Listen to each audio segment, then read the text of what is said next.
Everyone, and welcome to the Legislative Review Committee. Today is Thursday, September 7th, and we're meeting in City Hall Conference 301B. So I think I'd like to start with a motion to approve the minutes from Thursday, August 2nd. So moved. Second. With a couple of quick notes that I had given to Sarah for corrections. Okay, so can we agree with us? Okay, so we have a motion to approve these with the corrections. All in favor? Aye. Aye. All right, great. I don't think we're not having any public input. And we're moving on to the commission identified item of interest, which is a review and update of the neighborhood traffic management program. And that was assigned to the LRC back in May, and I'm going to pass it off to Assistant Manager Nikki Jones to do any intro comments for us. Thanks, Commissioner Myers. This will be the third meeting we've discussed NTMP, and I'll do a quick overview for the folks who are listening. At our first meeting in June, it was really a conversation about the old policy versus the new policy. And we talked about the old policy a little bit. We talked about traffic calming measures. We talked about the CDO that had come out recently in May. We also talked a little bit about the list of projects that were part of that approved CDO. We talked about the history of the NTMP program. So the NTMP program has been around since 1999. Talked a little bit about funding, T-SPLOST and SPLOST related to NTMP. And then we went on to the new policy discussion, talking about data-driven versus request-based, opting in versus opting out, the equity of all of this, government-funded versus neighborhood-funded, kind of the pros and cons a little bit. Then in the second meeting, we actually saw a presentation. That presentation talked about what a new policy could look like with a data-driven approach. So we saw a bunch of maps. We talked about qualified street segments, and staff even went as far as to create a table to show what, evaluation could look like with, a weight and a description of all the factors. So today, what we're really going to do is talk about what this new policy could look like. We want to really hear from you, and I think Stephen and Sherelle will lead this conversation. But I think where we want to start, and correct me if I'm wrong, Stephen and Sherelle, kind of, what is it that we're really trying to solve with this program? Just revisiting, are we still trying to do the same thing as we were in 1999? So with that, I'll pass it over to you. And Cheryl, most of the talking, and honestly, today we're really just facilitating here to help answer. But this is, I hope, the opportunity for you all to meet a discussion, right? To see what you want from this new policy. So it's not going to be talking at you. We're happy to add staff comments, but we're just mostly going to hand it off to you to start making decisions on some of these prioritizations for the next iteration of this policy. Yeah. So if you guys can open up this handout and colorful chart on the second page. The very first line in it is about program purpose. So in addition to this handout, you also have an NTMP policy handout. This is the most recent. Can I give you both? I don't have the first one you mentioned. Oh, sorry, that was. Yeah, actually, Cheryl, your version, this has an extra line. Sorry, I do have this. Oh, it was buried between my minutes and my agenda. I'm sorry. My version of this is slightly different than. Oh, I'm sorry. Than Sarah's version. So y'all might want it. If you want, can you pass that to yes? You can do one. Yes, please. Okay. Does anyone else need the updated version? Yes, right. Yes. I need that. I make a stack for. Oh, Another member. sorry, y'all. Well, no, I guess we updated. Thank you. I was here. Sorry about that. Okay, so which of these versions is the preferred version from staff? Stapled. the one in your left. Stapled with the blue. Sorry, just like all the others. The two-pager, two staple handouts. Yes. For this. I remember that was sent out. Okay, so at the top of this one, you'll see a line that says program purpose. And this purpose is pulled from this policy, right? This is the policy that you guys adopted, I believe, in March. So this is your policy. And it says, the purpose of the neighborhood traffic management program is to reduce crashes, traffic volumes, and speeds, thereby improving pedestrian safety and creating more pleasant neighborhoods for the citizens of Athens-Clarke. So before we keep going too far into this, in conversations with Nikki, he brought up, what is the purpose of the program?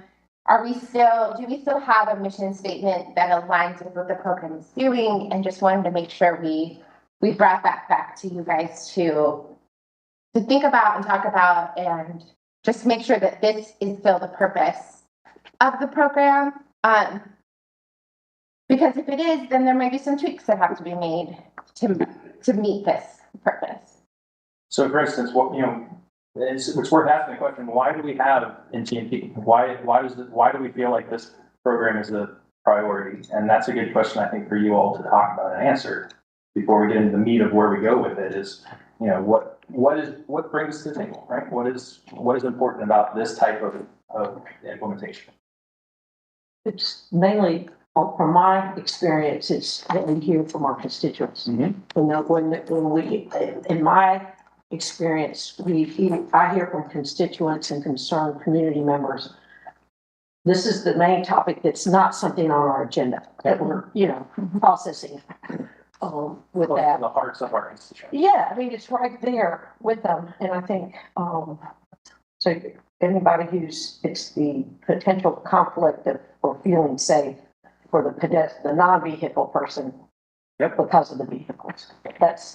So for me, that is why some of this being in the residential roads and keeping that classification is good, because otherwise we're ballooning out to another topic.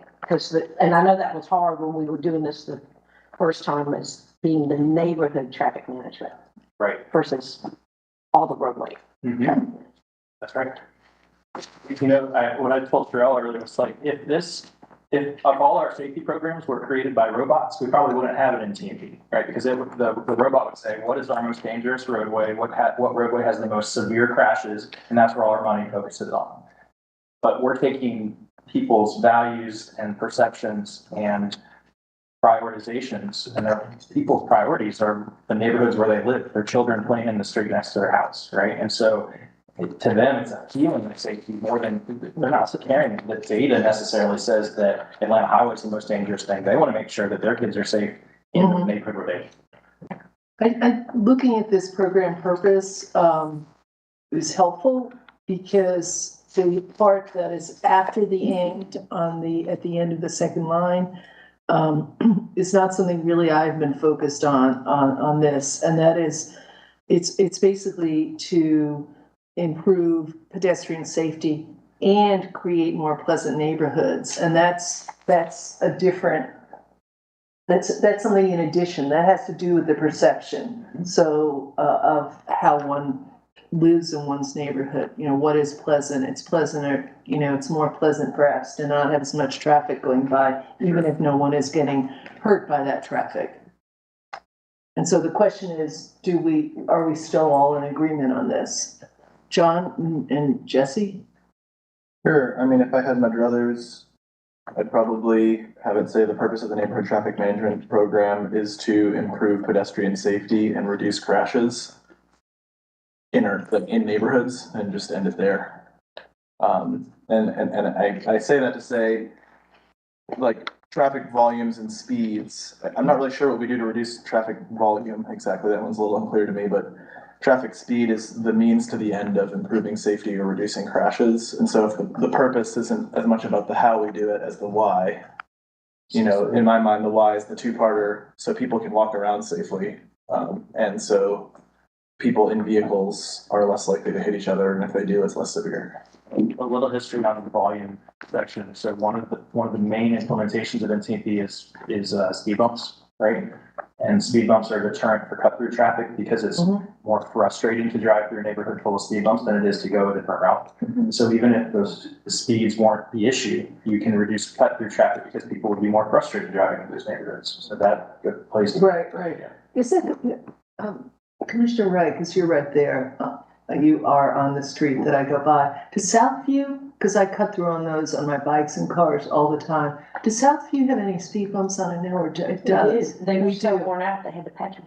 Okay, so So they wore out the center block. because I'm thinking the streets on that cut through where you have the other roads, you'd want to be putting the people onto Southview because you have the traffic light there, but yet it still has So that, bumps. yeah, that happened in the early nineties. My husband came to speak to the council with one of my 26-year-olds, 26 now, he was a toddler in his family, Yeah. speaking about, and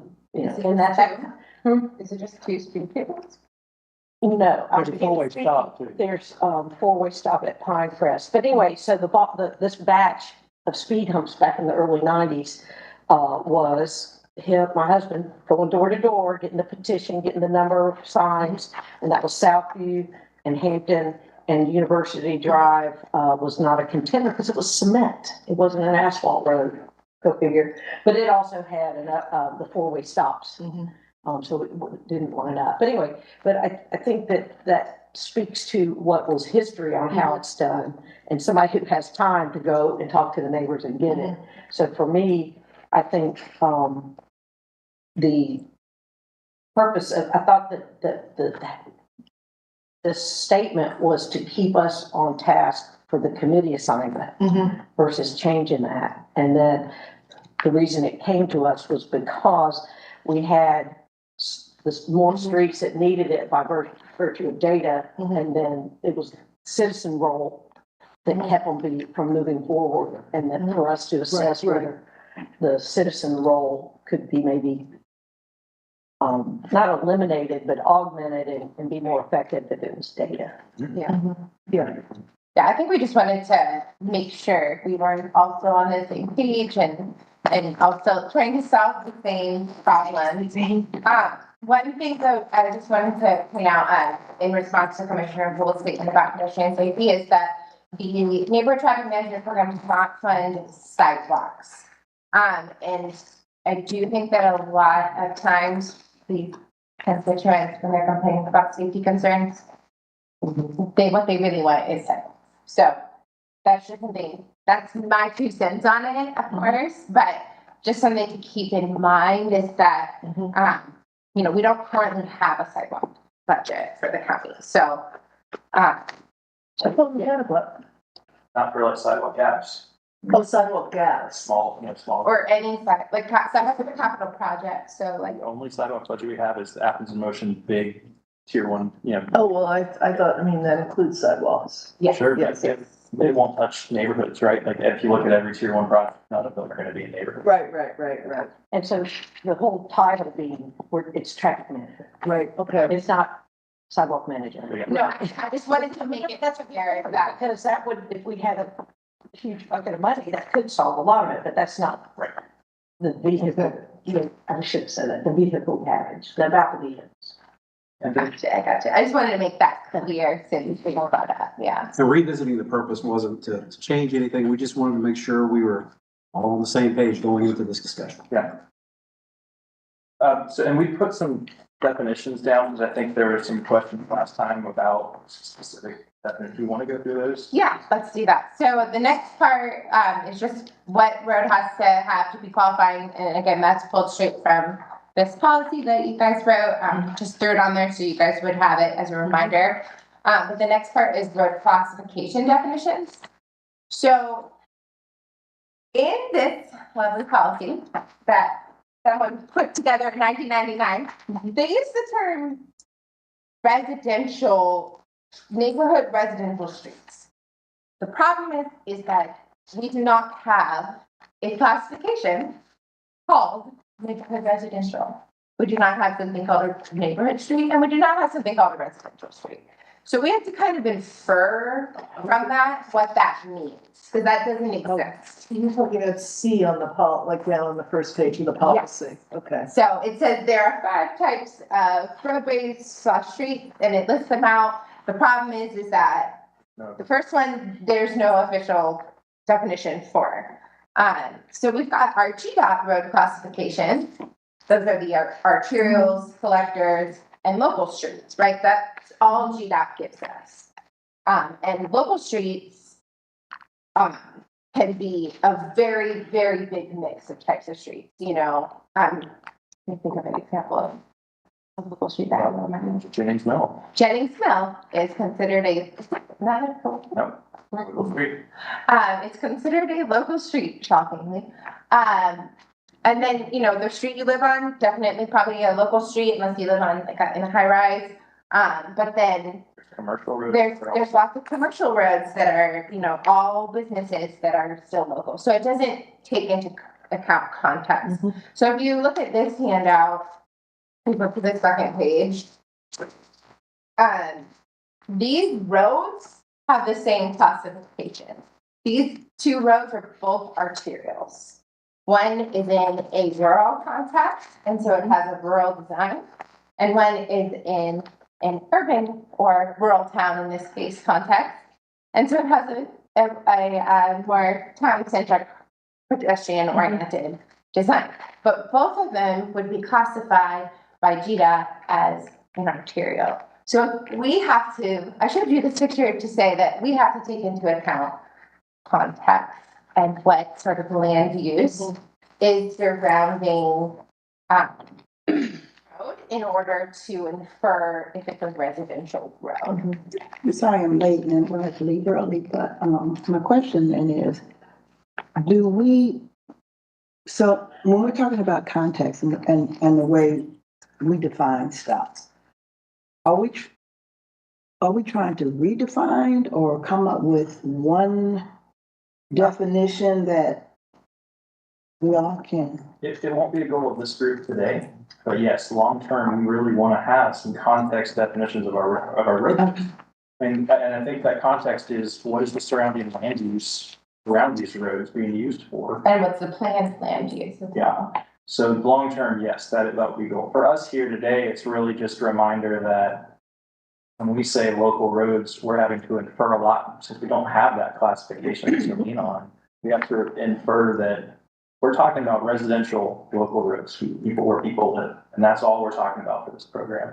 And so I think that's where we just want to show you that there's a lot of nuances there. Yeah, so when we say, oh, we're doing it on residential roads, a lot of problems can come up from just trying to en masse say, okay, give me every single locally, you know, GDOT local road that borders a parcel with a residential land use. So if you remember from last presentation where we showed you that map of where all of our local roads are adjacent to RS1 or RM, you know, the different types of residential type of parcels, that's how we try to find the roads that could be included in this program, because you're trying to use that context of the surrounding parcels to determine which is residential. So as it, like you said, in the future we'll but for now, what are you saying? Right now, what we'd like to do is start from any local road that borders a parcel that's zoned. Is that written somewhere in here? It's in the presentation from last time. Okay. Yes. Okay. And it's in here, the contextual zoning based roadway classification. It says a residential road for this program, a residential road is locally I maintained got all this pieces of paper. and a GDOT classified local road that is adjacent to RS or RM parcels. Okay. So that's how, for this program, that's kind of how we're defining it. Okay. Bad interruption, I'm sorry. No. What if we change the name from neighborhood traffic management to residential? I like where you're thinking. I mean, that would, Because not everyone lives in a neighborhood. right? That's a good point. It's not all talking about neighborhoods. We're really talking about where people live, which Right. is just Yeah. residential. clear? Could that be a recommendation from the that comes out of the committee, even though it's not our mission? It could be just a statement that we think it's worth. Yeah. If everybody agrees with mine, yeah, don't agree.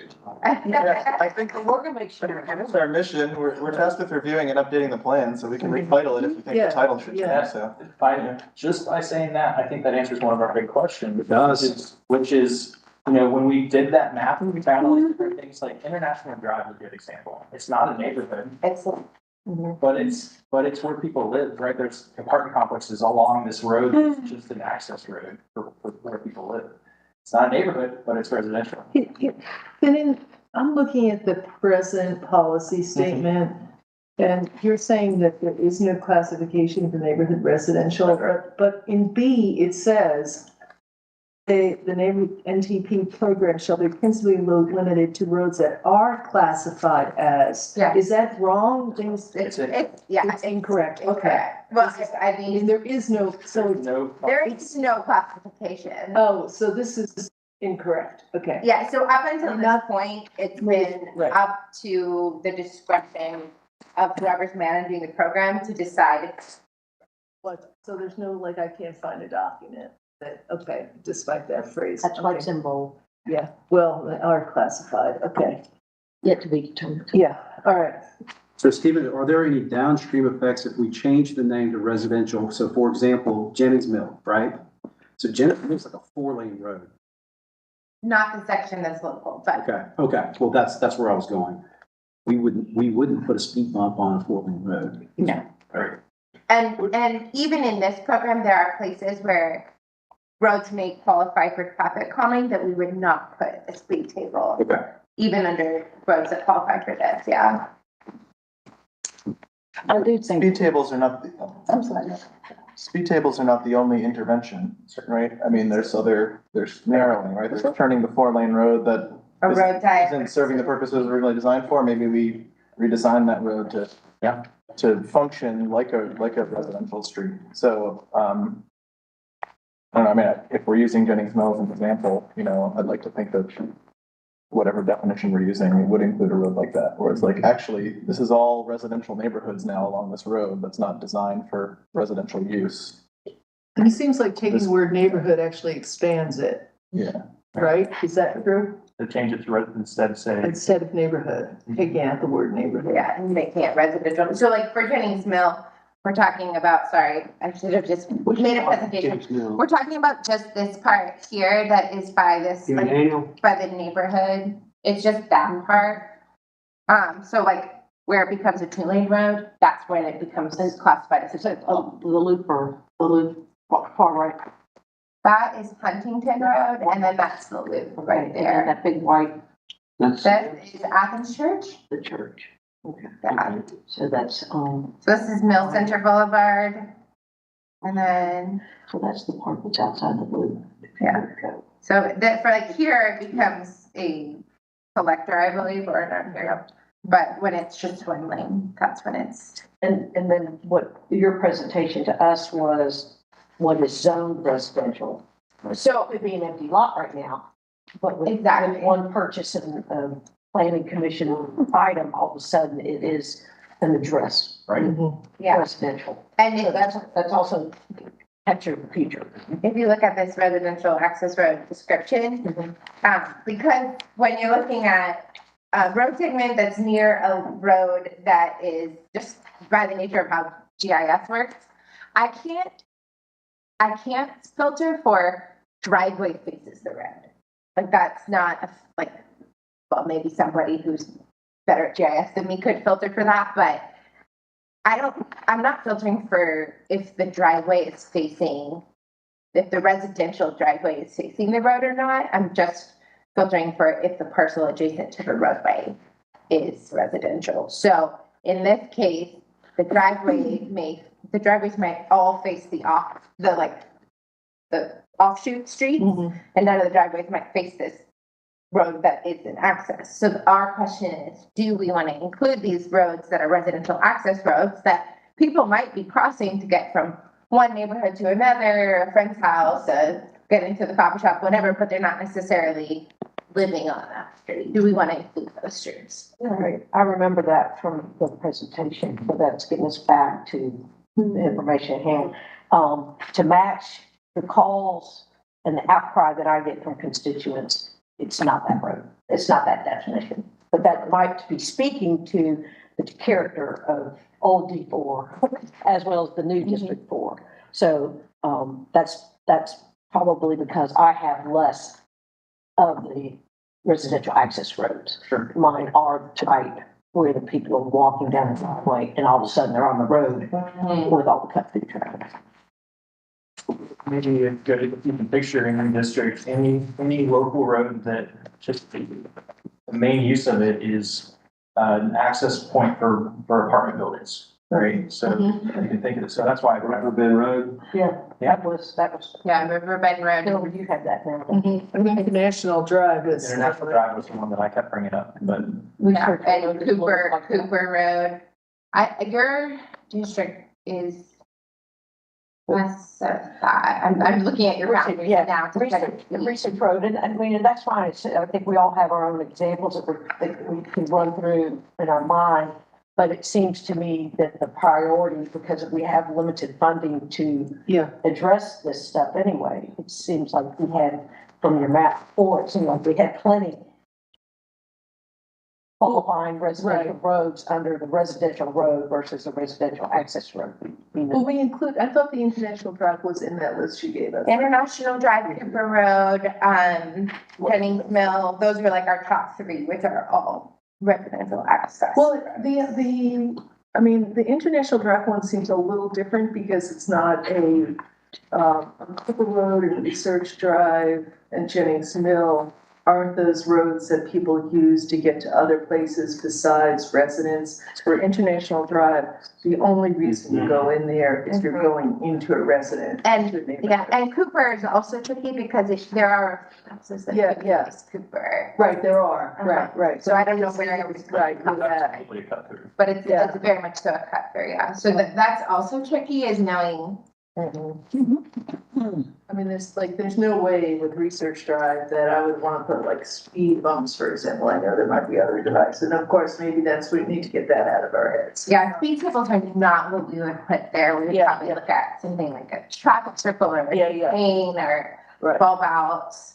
At no point has this been called the speed bump program, right? We called the traffic management program, and we've just only used the same tool almost every time. But that doesn't mean that's the only tool we can. We have used this little. Radar speed signs, so the only other thing we usually. There's those little miniature roundabouts on Boulevard. Our goal is to expand our toolkit, yes. But you use the speed radar on other roads like College Station, right? Sure. So that's not where you wouldn't put the speed bump. Like that's a tool that you could use in other places. I guess I'm raising that up to say, if we have areas of high density of residents, where ideally we want those residents to be able to safely get around whatever mode of transportation they're using, I don't think we should be deciding which roads should qualify based on whether we think speed humps make sense. Right. Totally out of our heads, and just recognize that if we want these roads to be safer, to reduce crashes, to be safer for pedestrians, to reduce speeds, we've got data now showing that some of these roads are quite dangerous, actually. Maybe, in my mind, we should be including those roads and not limiting ourselves to just what's been done to date with the data funding. With the definitions that you gave us, on different things, is there a toolbox of all the different traffic calming instruments that could be used? I mean, even if we're not using it here right now, is there a list of things that we could see as we move? I'm not saying right now, but different, So FHWA created this traffic calming e-primer. That is what I try to refer to for all of my guidance. And it has module 3 is basically a toolbox of individual traffic calming measures. We can send you them. I would like to see that. That'd be great. I would love to see that. Yeah, and these aren't just ones that you could use in neighborhoods, right? They're also ones that you can use on higher speed, higher traffic volume roads. So And what did you call that again? it's the FHWA's traffic calming e-primer. We'll send that a link. A mouthful. Yeah, we'll send you a link. Okay. So Stephen, is there a direction that you need on these qualifying characteristics? Well, I think we're getting there. I think the main question is, do we include access roads, the roads, that are residential in nature, but they don't have driveways, right? People aren't directly living on these roads, but all these roads are adjacent to residential parcels. Yeah. Yeah, so before we can really move on, that's one of the big decisions that has to be made by y'all. If you want to go the data driven route, I should say. So I guess Too many to name all of them. No, I gave you a list actually in the presentation. Let me pull it back up. Let's see, was that in May? No, that was in August. August 2nd. Yeah, so I gave you the list of the top 15. So Moss Road from Spring Valley Road to Athens, I believe that is residential access. Jennings Mill Parkway, I believe that one's residential access. Do you want to check these? Fairway Drive, I believe, is also residential access. Spring Circle, I think was the top like 10 are residential access. Spring Circle, I think was, and International Drive. Highland Avenue, I think was just residential. And then Cooper Road. I believe the top 7 roads that or 6 of the top 7, I think, were residential access. Now, those are roads that people definitely use as part of their like neighborhood, a lot of them. Maybe it is a lot of like nuance to stand on that road and be like, is this a residential road or is this an access road? And a lot of it is like a feeling that I think many of us we would all probably come to an agreement, but how do we capture that feeling in a data that I can push into the system to come up with roads that meet what you guys are looking for? Well, quickly, I'm hearing that we need some direction on residential access roads. But I'm also hearing that the way we define residential access is subjective. No, I think it spells it out here where in the it says the residential access road has no driveways that face the road, but and mostly it's going to be apartments or neighborhoods that have off access roads. Yeah. Okay. But I guess I was saying like Jennings Mill versus International Road, like they both meet that definition, but they feel very different. So just saying that there is. Problem with residential access, this will eat up all the roads. We want to have funding to do, neighborhoods. So of the top 15, 4 are already funded from last year. The access roads, so I looked them all up. So it's Jennings Mill, International, and Oh, so just 3. Okay. Just 3. Sorry, I thought Moss Road. it's just 3 for now, but as our community evolves, there's other roads that may comply. Yeah, absolutely. And yes and no, because the zoning can change. Zoning can change. Yeah. Zoning, yes, but also it's not gonna like overtake the program necessarily because it has to be 25-mile-an-hour speed limit. It has to be, there has to be residential surrounding the road. Like there's a lot of like qualifiers that it has to meet. So it won't necessarily in this situation, it's not gonna overtake. That's good to hear. There, I also like the chart that's in our minutes, with the potential table for the weighted priorities. So that would also help with having those different types of residential roads have them literally way out. So again, I think that mine is just the character of my district, and I can totally visualize where the other one is going to be more in some of the other districts. So I think that that's going to get the diversity of the community in there as far as clusters. And the other thing is the residential roads where you have the driveway, especially in the older areas of town. the cars are backing out of their driveways. You know what I mean? And then this residential access road, it's another road and typically the people are driving, you know what I mean? They're driving into the access road. So they might be going a little bit faster than the reverse out of my driveway type.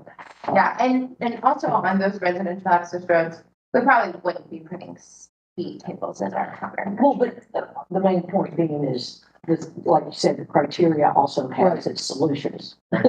And for them, and they're not all. Yeah, And the goal would be to make them safer here, Yeah. particularly all there. people always. So do we want to, I mean, I'll be happy to make a motion in one part of our discussion today to have this 1999 policy updated to match the GDOT categories, as well as swap out residential for neighborhood in the title as a motion or something coming out of the committee. Or as a decision. Does of the that committee. work with GDOT categories? I think we're not gonna change anything today though, right? Like, or you wanting to You just want update? to say that that's one of the goals for the changes that we know we want to see in the policy. Yeah, I thought if you wanted to feedback today, Yes, we that do. would be a road and it doesn't have to leave committee, but that can keep us moving in the Okay, so direction. one of the things we're definitely gonna change is. Perfect. Well, I'm making a motion to that, to see if that can get a decision from the committee. So your motion is to basically eliminate section C1. Well, I wasn't gonna go into that much detail, I was gonna let staff update the categories, since that's obsolete or doesn't exist. It would basically be giving the GDOT categories that we have from the one handout. Do you want to also include the definition of? I think so. I think so, that it would have the categories and the definition versus the ones that, Okay. are not aligned anymore. And then I thought that the idea, who did that? I forgot. The swap out, residential wording versus neighborhood, so that that's also keeping the policy. Remove the neighborhood residential roads.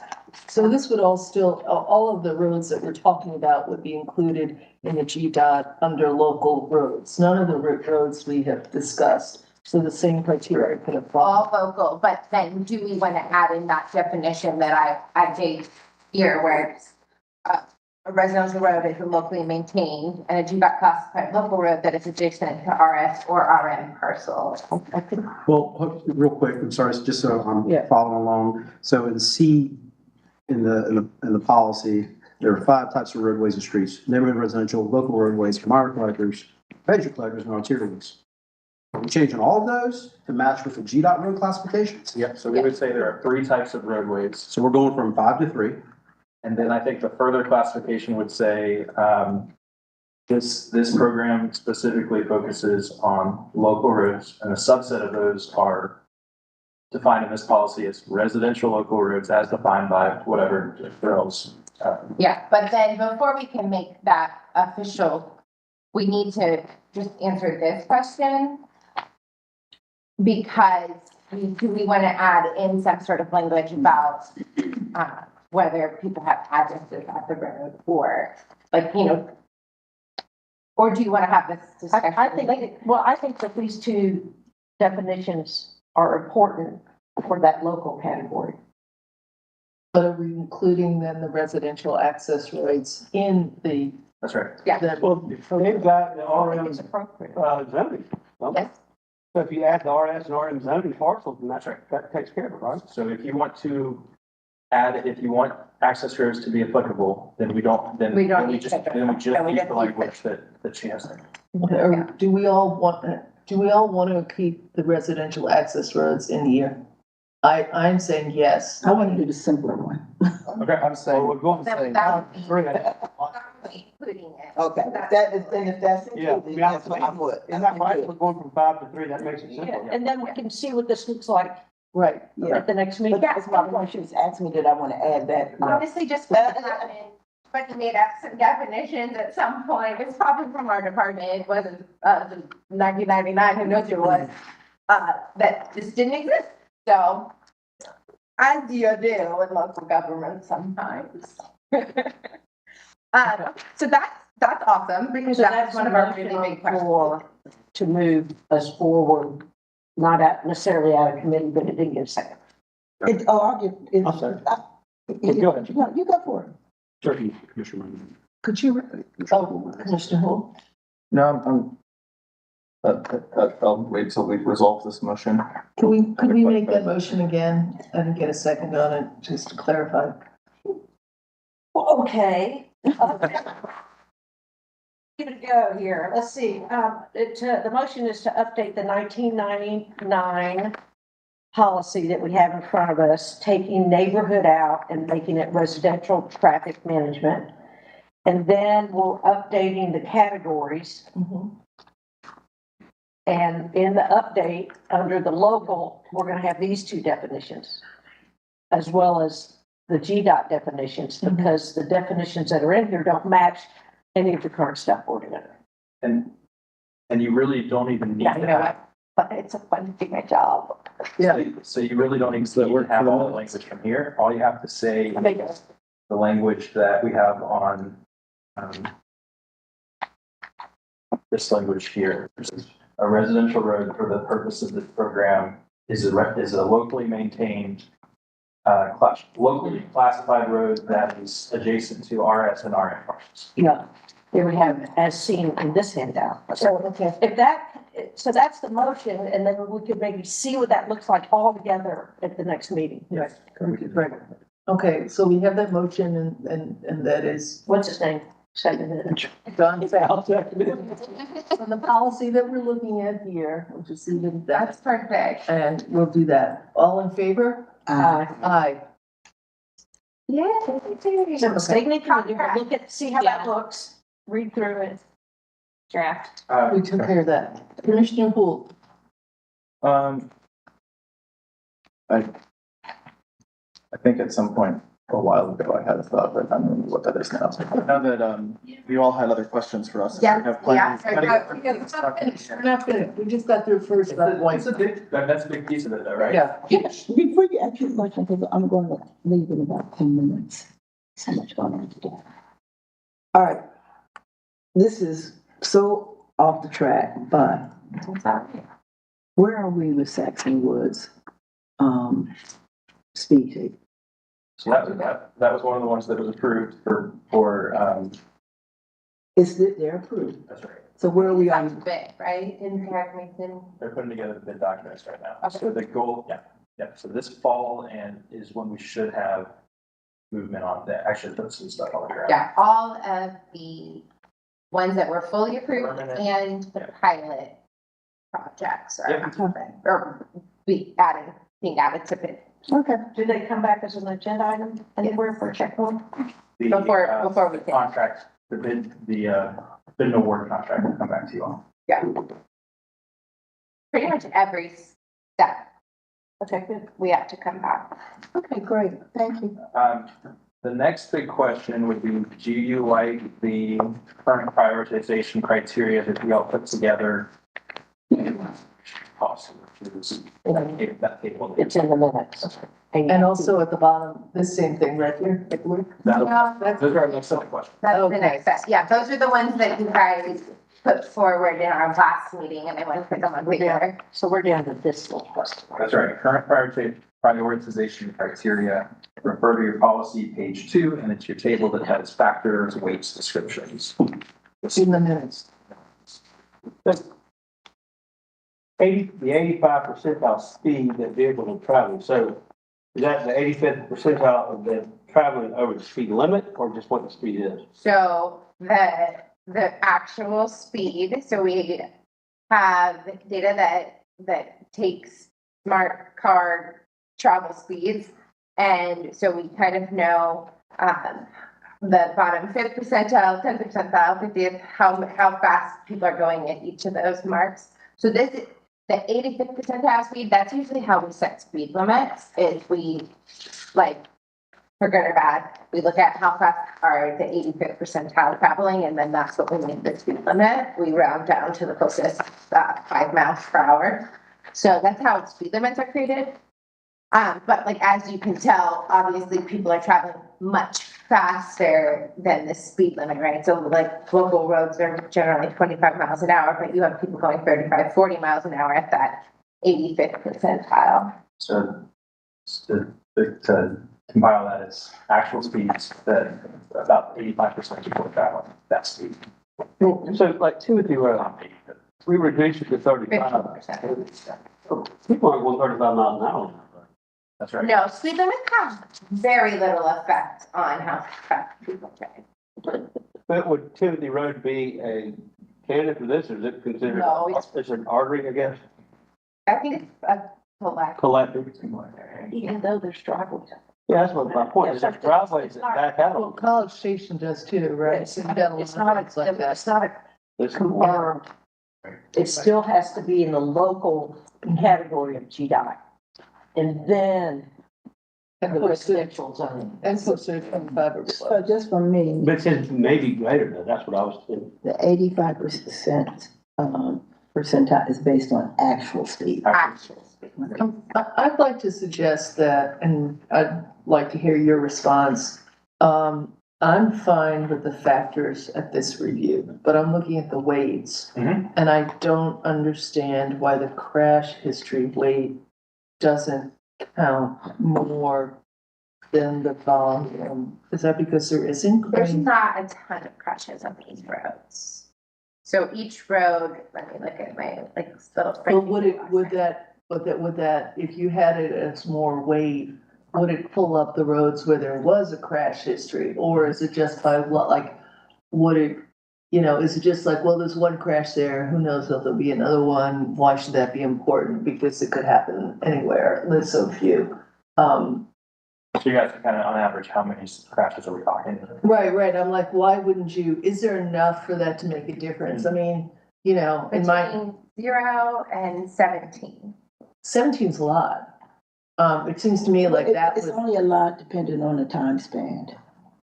the crash history. Yeah. What is the time? 17 to 20. In 5 years. 5 years, so So like, 17 to me is not a lot with okay. 5 years. But would it versus a street that has 0 crashes, like, But again, I think, I'm okay, I'm trying to, I'm trying to I'm on help your side. yeah, well, I mean, I just don't know.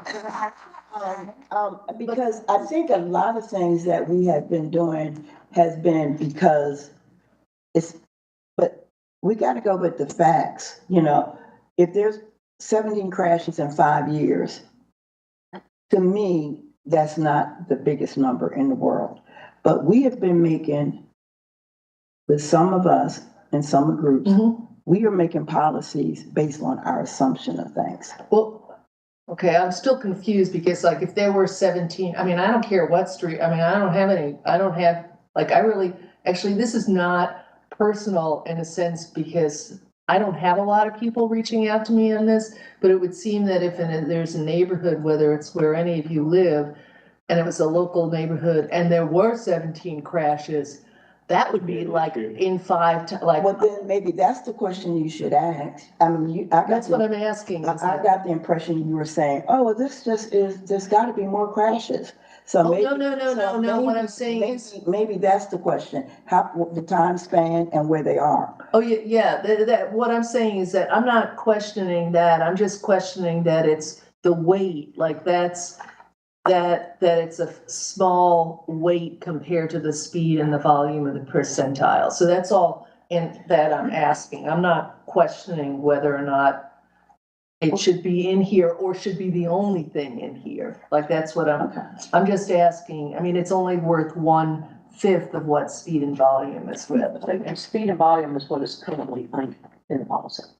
All of these are currently in the policy. These are your current factors and the current weights. So that's the question on the table. Yeah, and I'm just asking what you guys would give as your rationale for the weight on that. Because we didn't put the weights into the policy, the weight, I don't know, I'm just trying to understand I that. think the rationale, like Cheryl said, the rationale behind crashes having a smaller weight was because in neighborhood setting or residential setting, we do have less crashes than we would in a arterial or collector setting. And so that's why we gave it a smaller weight, because what seemed to be the bigger indicator of traffic calming needs would be the speeds and the volume. Yeah, and like for instance, for this East Carver Road that had a lot of crashes, part of that is that it's at an intersection, there's an intersection with a busy road, and if a road intersects a busy road, I count all of those crashes towards the smaller Could have road. been crashes actually on Peter Street. But So most of those crashes are probably Peter Street crashes that are counted towards Carver. Now, I'm not opposed to, my rationale probably was that, speed percentile and volume used to be the only things we looked at. So I was probably just not trying to be overzealous in my addition of other weights. So generally speaking, whose responsibility is to create this rationale for this weighting? The policy decision. The weights are not written into the policy. That's right, but that's what we're suggesting then, right? We're moving toward a data-driven approach, and we're gonna have factors with weights. So there's gotta be a rationale behind, well, theoretically, there should be a rationale behind these weights. So is this something that we're asking the mayor, or the LRC to do? Or is this something that staff wants to do and come back with the very specific rationale? Say, hey, we think it needs to be this because of this? Or are we looking for that? I think we've already created our recommendation. But Based on what though? That's, I guess Okay, that's. and you're happy with this. You think this is a good way to, honestly, yeah, it doesn't matter what you do to change those weights. yeah, The roads that come to the top. Because the roads that come to the top are bad enough, these things. Higher speeds, higher volumes lead to higher crashes. Higher speeds, higher volumes, higher crashes, and usually located in areas without sidewalks that are in historically disadvantaged communities. And so then we go back to, Commissioner Myers' question. So I think I got it now, Carol. yeah. The rationale, whatever comes to the top comes to the top. I get that part. But if I had to explain that to somebody, I don't think I could just say whatever comes to the top. What is the rationale? What are you basing your Yeah, so. that's I mean, that might be something you can just think about. I maybe not today. The old one before this one Mhm. had speed at 50% and volume at 25 and Okay. percent like economically and historically disadvantaged, 25%. Those are old weights. So then these weights came from those weights, taking 1% from speed and giving it to crash history, taking 5% from volume and giving it to infrastructure, and then keeping 0.5% too. 5%. Oh, right, okay, 5%, right, okay. And giving it to infrastructure, and then keeping historical disadvantage the same, 25%. That's where those numbers come. So Okay. I would like a summary of what you just said, because I think that made good sense. And when this comes out of committee, we're gonna have 5 other commissioners asking us the same thing. So instead of the weight, if you would go ahead and keep it in the percentages, so that we don't have to have that decimal move over percentage change, math conversion. And then I love the way you were saying that. It was 50%, now it's 40, 5 of that went to speed. Yeah. And how you moved them around, I think is helpful, charted in layman's terms versus the weighted percentage. Yeah. And then that will come back with us as something that would likely be helpful. Yeah, and like I said, I'm not. And then that way, I think seeing it that way, because I was thinking they were new, and then that helped me understand your conversion and sharing of that. We can come with that. They've got their hand up. Yeah. Mr. Poole. So if the question is, what do we think about this prioritization criteria? I guess my 2 thoughts on it. One dovetails with what Commissioner Myers brought up, but around crash history. And ideally, we're building a policy that's going to work for years ahead, where the weights probably will begin to matter more as we tackle the things that are currently at the top, because they check all the boxes so boldly. And looking at the purpose, whether we went with the one that I had my druthers about or just the one that's already here, the first thing mentioned is crashes. It says, the purpose of the neighborhood traffic management program is to reduce crashes, and then goes on to say other things. So in my mind, crash history is relevant, especially as we have this program for a while and different neighborhoods are going to become more dense, or the way that the traffic functions in them may evolve. In my mind, crash history, I mean, do speed and volume make crashes more likely? Sure. But if they just happen to be happening more somewhere, and we have data that's now being collected that shows that, maybe it's because of a blind curve or a new driveway or whatever, I would hope that we would be prioritizing that fairly heavily. So, you know, to piggyback on that part of the discussion, I'd be interested in that being weighted more heavily. And the other question I have, I don't want to necessarily open up a big can of worms if it's too messy a can to open, but I am curious if the density of the area residentially should also be a factor. Oh, that's the next bullet point. Yeah, so that's, you're right, exactly. Oh, okay, yeah, I see, Yeah. potential, okay, yeah. Okay, So, yeah. Well, if I could though, just to make sure I'm hearing everyone, the next time we come back with whatever prioritization and factors that we have, it's okay for us to create a rationale behind how we got there. And then we'll present that rationale to the LRC and to hear what y'all say. Now, the factors, I think we can add some different factors or subtract factors here. And I think I'd like to see consensus on, you know, what we think those factors are. Does density need to be included? Does severity of the crash need to be included? Do we need to take something out? Or Stephen, I mean, Sherelle, the number of factors we have right now, do they need to stay the same? Can we add 2 or 3? If we add 1, do we need to subtract 1? You can add and subtract to them. It will change how easy it is to calculate it, right? We all have to run it through GIS but we can figure out ways if you add some criteria, we can figure out ways to capture that. Okay. Yeah. But like, for instance, looking at housing density, I don't have access to the number of people that live on each road segment. That's not like a. Yeah, we'd have to get with Joseph's team and see, like, is this something? Yeah, so I'm not sure if that's like a number that I'm sure Joseph and his team would be able to come up with it if there's a high priority for y'all. But like currently within the data sets that I have, that's not a number I can easily. If we look at the zoning, you know, single family zoning opposed to multifamily zoning, and would there be an easier way to factor in density? Yeah, but it's not something we've done in TVW, but I'm sure there's some ways to look at that. Okay, so density is kind of yes, but it would be administratively. I know block group density is much more achievable. The number of people who live in like per square mile, right? Like that's easy enough. Like that is publicly available Census data. That I. Because that also covers, poverty and minority. Yeah, and that is where I'm already pulling census data to get all the other stuff, so it's already in my data set, so like that. So some of the factors, understanding, because I prefer not to pick something that's difficult to acquire. That just seems, but it sounds like there may be a different definition of that could be easier to acquire, and that maybe we could learn about those so that the density can be a factor in a way that is attainable. Do you want to deprioritize rural areas?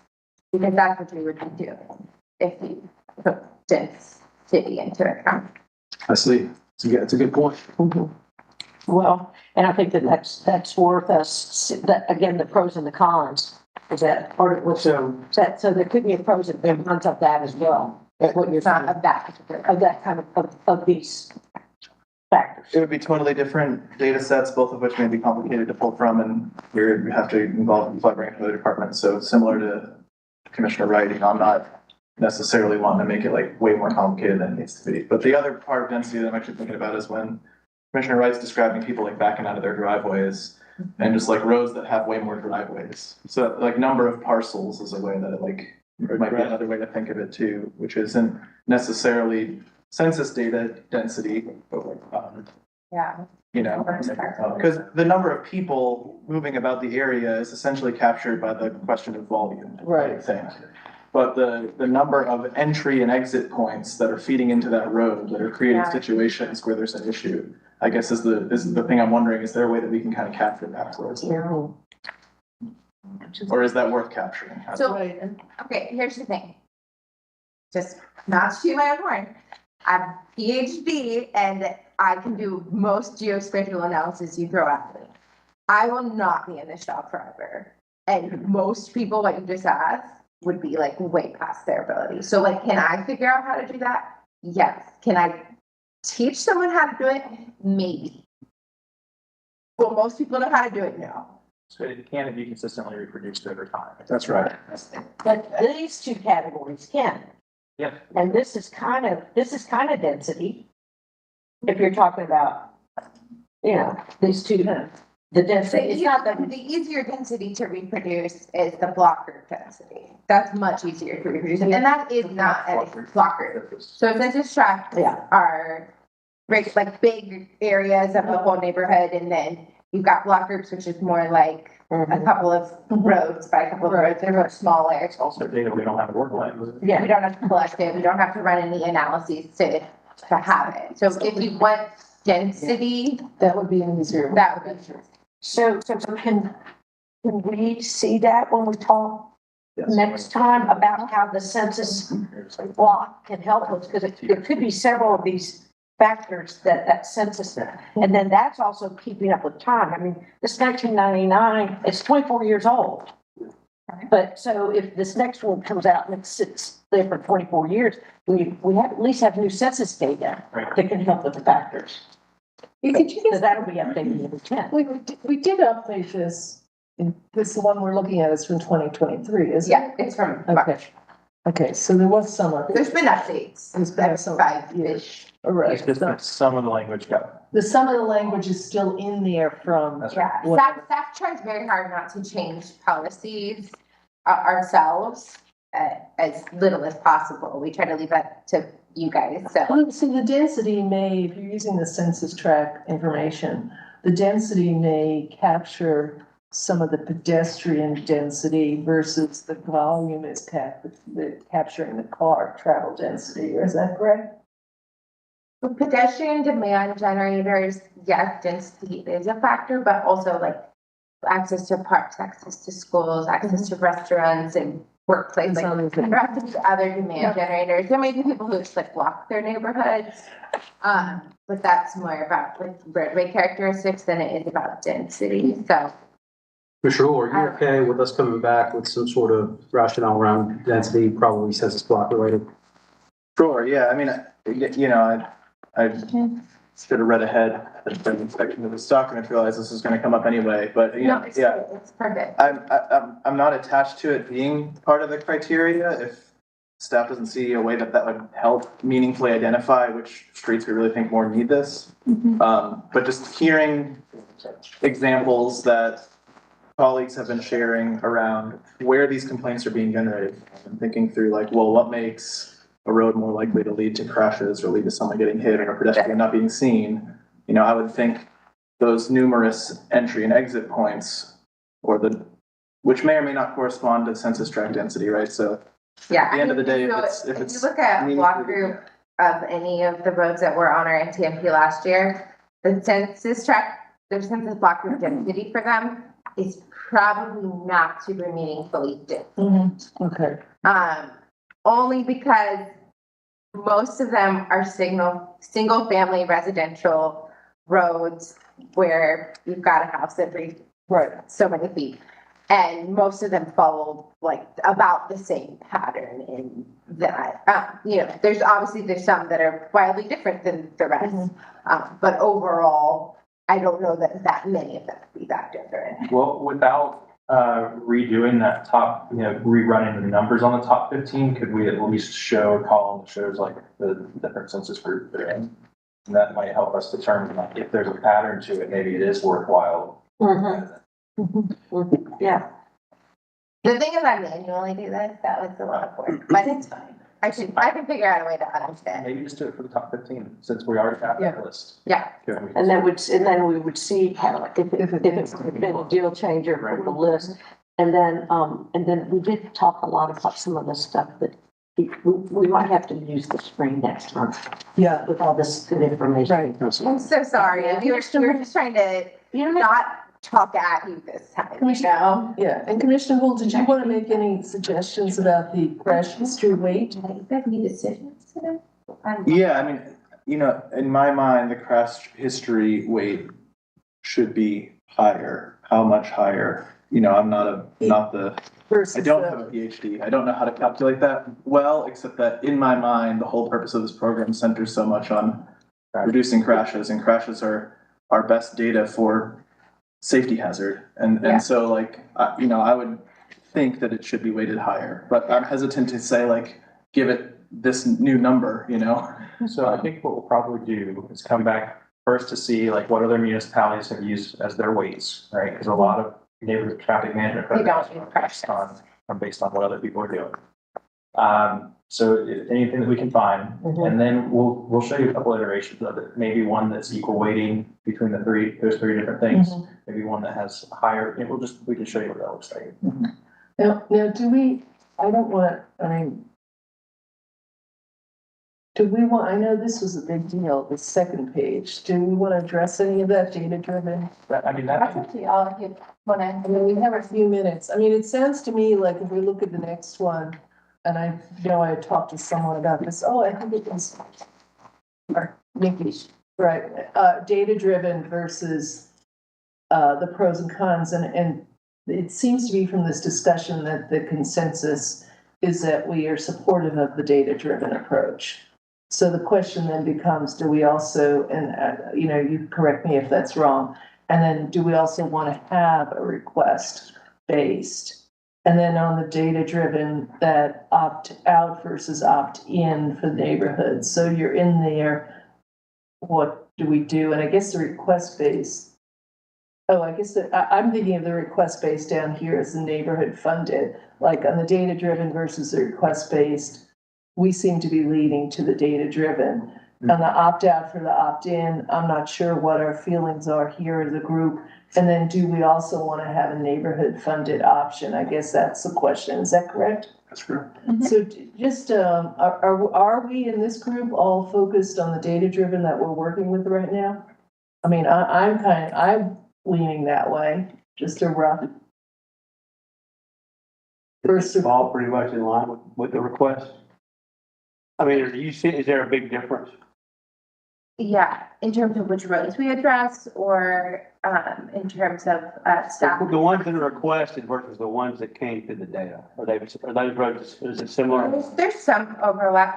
Is it possible to pull up the presentation for us? I mean, I didn't want to make it go to, I'm just curious. There is, wasn't that one of the slides that we showed? So there Yeah, is. I was asking if we could pull it up. And we showed the top 15 that would come out of a data driven version. 4 of those were also just requested. Okay. Sorry. But the question is, again, as Commissioner Wright was suggesting with the example of our husband, who had the Fine. wherewithal to do that, that by this, we're including more. That's right. Yeah. Taste those. Residential areas, we'll take away the words neighborhoods. Yeah, I think it levels out.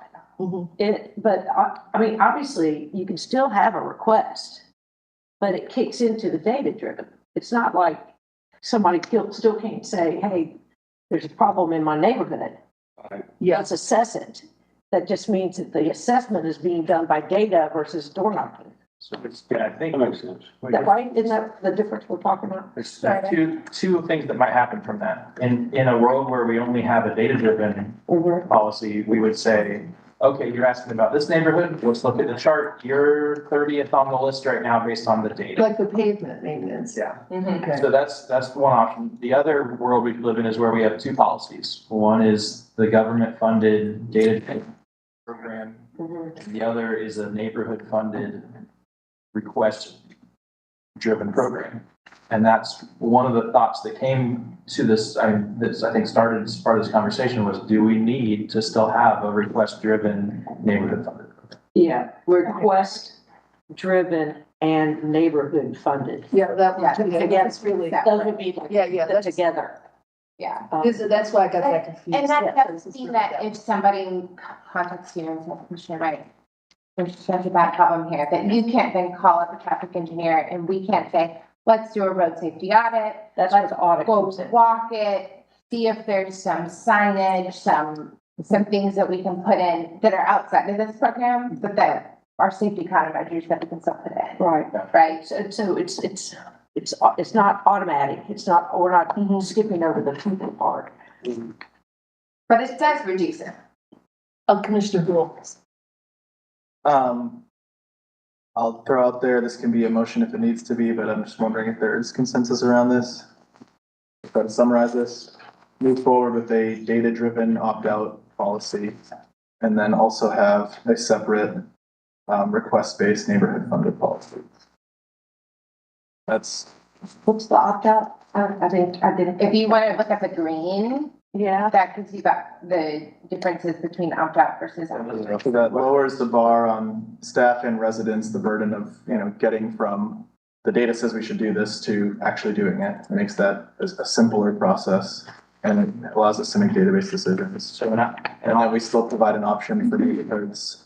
A good example here, I mean, we have, one neighborhood that's done the neighborhood funded sidewalk thing. So if at some point in the future, there's another similar neighborhood, perhaps an HOA whose streets are public streets that wants to fund speed humps in their own neighborhood, they can just go ahead and do that without needing to rank high in our data. So today, if that were to occur, they would go to the top of the list, right? Oh, The that's the funded? neighborhood funded one? No, what do you mean to the top of the list? like, We would put it out for bid to a contractor. Correct. So we have X amount of roads that are in the hopper. I come to you with a neighborhood funded option. I have the money. Y'all just put it out to bid. Right. So it happens immediately. Sure. Correct. So my point is that That's where the equity comes in. if we had a separate program, it wouldn't change anything. It would be, It's the same essentially. yeah, Right. because if they're requesting it and they're paying for it, we're just giving permission. Because we essentially have a separate program now, right? I mean, it does require some staff resources still, which is, So that the traffic calming installation is on par with what we would expect That's right. for that situation versus a one road and putting who knows what. right, they Exactly. can't put anything there. You just have a separate So we have to, we have to function that work with way, them so to to make But it it's still a public road. We need- Yeah. Yeah, 4.5 speed. do you want to explain opt out or without then? Yeah, I want to. So in the current system, we are in an opt-in system. And as you know, that's why a lot of neighborhoods have not gotten through their petition to say, yes, we want to go through this NTMP program, right? They can't get the consensus, the 80% petition consensus, because that's a requirement. They have to opt in into the program, and they have not been able to get that support for various reasons. In the data-driven program, we would be saying, hey, we're going to do some public engagement or input information sessions to let them know you're at the top of the list. You're going to get chicanes or speed humps or traffic circles in your neighborhood. This is how it's going to look. And we're going to move forward with this unless you hate it so much that you want to opt out. Okay. All right. So what was missing to me here was that it includes the public input on seeing the issue and the solution. Yeah. And then you would have 80 majority. What would be the threshold for the opt out? So We want to have a vote. It would be an optional, we would just want to have a vote unless they wanted to pass around a petition. And we'd probably use the same criteria. I mean, we haven't read this yet, but we probably have the same criteria now with the opt-in we have, which right, is the opposite, the opposite. yeah. But But you you have, could still come into, you could identify a clear issue, residential traffic issue. And the solution could get a complete no. They could, yeah. I mean, I think, what's the one over? That's what happens now. Forest Heights. Forest Heights. Yeah, that was one that we put together a solution for, and they did not want speed humps in their road. I mean, there were enough people there that just were vehemently against it.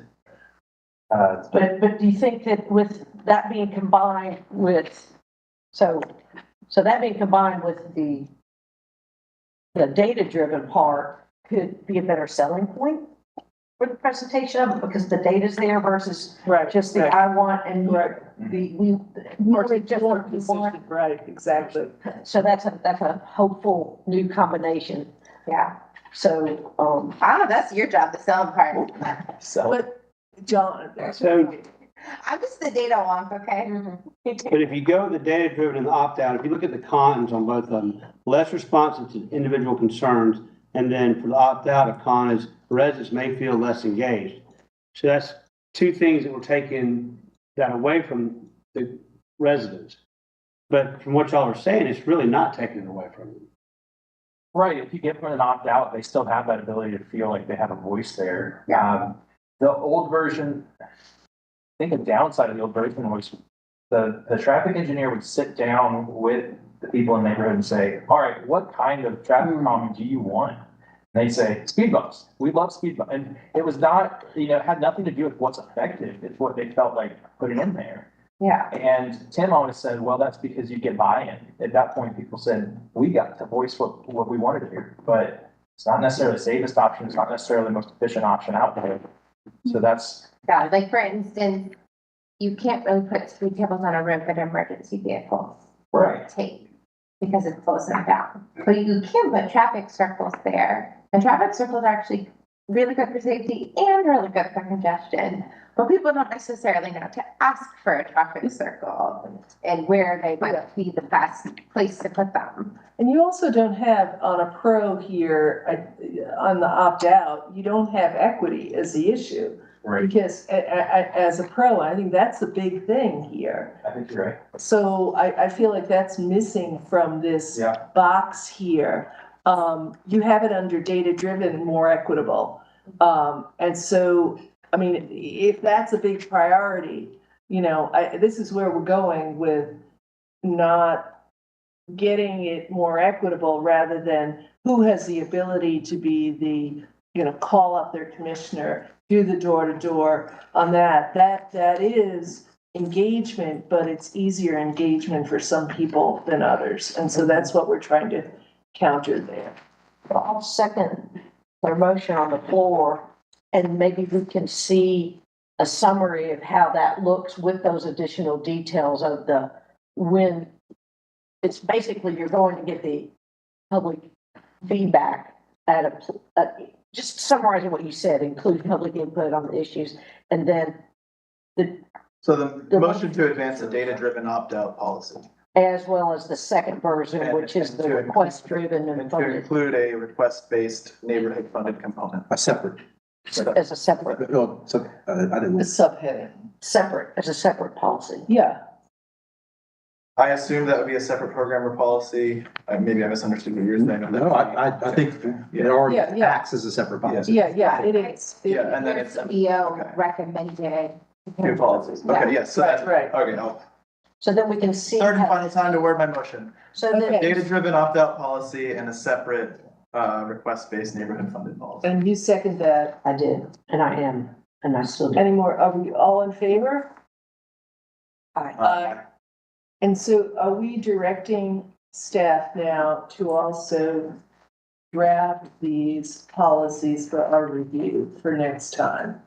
So Yes, that we I'm can here. actually, yes, that's what, right. So we're gonna come back next time and we're gonna go over the policy that we've been directed to frame it, and we'll see how it looks. Yeah. That's We'll right. look at some projects to see how everything shakes out And then some- And the percentages and the rankings, we can just. with some rationales.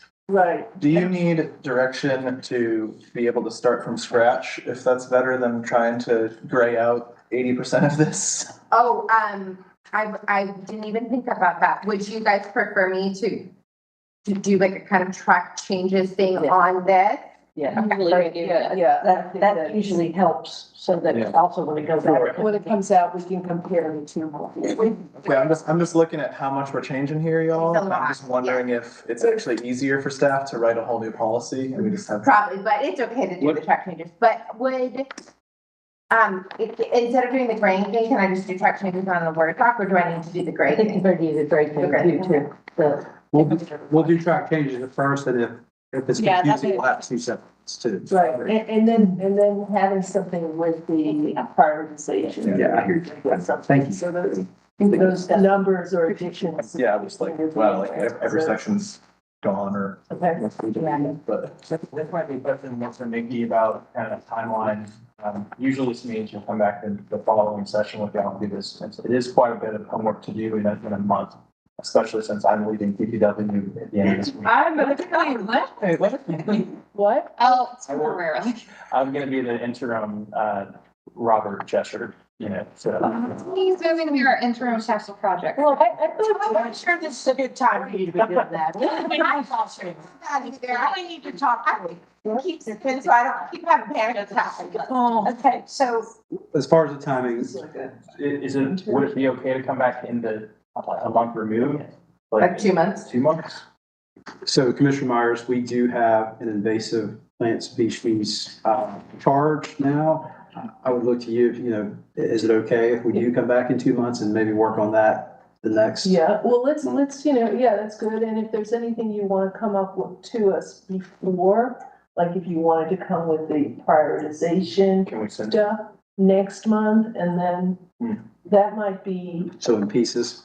in Yeah. pieces, but that's, if that would be, or if What that's if we not. say by the November meeting, but obviously if they have something earlier, we can have it on our agenda. Then, and then we would also then follow up with the invasive species. Yeah. Which department is that?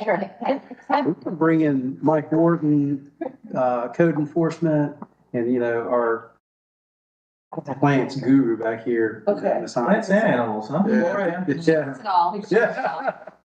Okay. So we'll have a good squad for this group next time. can we toss out what that next date in October is gonna Oh, I thought it was just our regular time. be? Well, we haven't really, this one, if we have a regular time, that's good to know. So October 5th at 1 PM would be our regular time. that would be our, so it's October 5th at 1 PM if we're sticking to our first Thursday of the month. Yeah, Maybe First. you can't be here? I'm leaving town the 4th. But I mean, Avita's gonna be here, a lot of people. Yeah, I thought we So were, it'll be invasive, introduction to invasives at that point. You can read out the material. Is that okay? If I miss it? I think, yeah, Okay. yeah. Is there also the potential that the mayor may, per our request, reassign the remainder of the consideration around the smoking ordinance? I'm gonna follow up with him. We could maybe wait on this one too. How many months? Yeah, 3 months in that case. It'll be a while. It's at least 3 months. I'm thinking it's gonna be more like 5 months.